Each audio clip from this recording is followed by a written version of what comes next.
بسم اللہ الرحمن الرحیم۔ طب البیت پہ ہم مختلف بیماریوں کے بارے میں مختصراً بتا رہے ہیں۔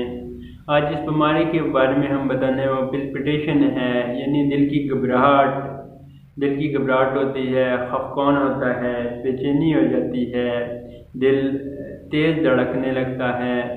تو اس کی جو وجوہات ہیں، خون کی کمی ہو جاتی ہے، اگر خون کی کمی ہو جائے یا پھر کثرت ملاب سے ہو جاتا ہے، اس کے علاوہ جو چرس ہے، تمباکو ہے، یا جو بھی نشہ ہے وہ کرنے سے ہو جاتا ہے، وسواس ہے یا دائمی قبض رہتی ہے، ڈپریشن ہے، یا معدے میں کوئی مسائل ہیں تو اس کی وجہ سے بھی یا دل میں گھبراہٹ وغیرہ شروع ہو جاتی ہے، دل تیز سے دھڑکتا ہے اور علامات میں آنکھوں میں اندھیرا آ جاتا ہے، چکر آتے ہیں، گھبراہٹ ہوتی ہے، خفقان ہوتا ہے، اور بعض اوقات دل میں درد بھی ہوتا ہے اور سانس لینے میں بہت تکلیف ہوتی ہے۔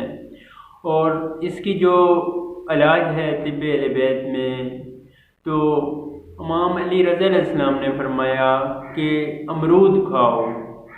امرود جو ہے وہ دل کی گھبراہٹ کو ختم کرتا ہے، امرود کھاؤ۔ اس کے علاوہ سیاہ زیرہ جو ہے اس کی چائے استعمال کرو، اور چائے مولا علی علیہ السلام لیمن بام یا بادر نجبو ہے وہ چائے استعمال کرو، وہ دل کی گھبراہٹ کے لیے بہترین ہے۔ اس کے علاوہ چقندر کے جو پتے ہیں یہ استعمال کرو، کاہو استعمال کرو، اناب استعمال کرو، خون کو صاف کرنے والی غذائیں استعمال کرو۔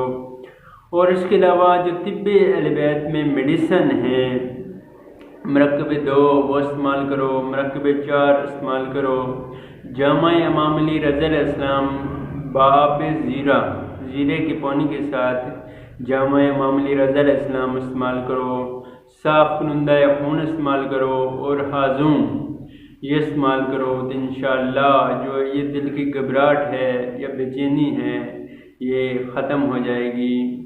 تو طب اہل بیت میں 2 وقت کے کھانے کا ذکر ہے، ایک صبح کو کھاؤ، ایک رات کو کھاؤ، اور خوب چبا کے کھاؤ۔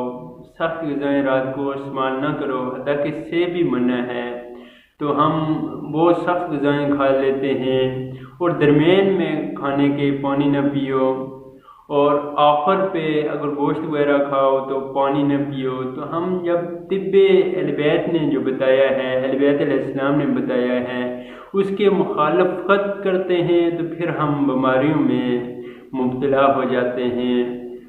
تو یہ استعمال کریں، انشاءاللہ جو دل کی گھبراہٹ ہے یا پلپٹیشن ہے اس سے نجات ملے گی۔ خدا حافظ۔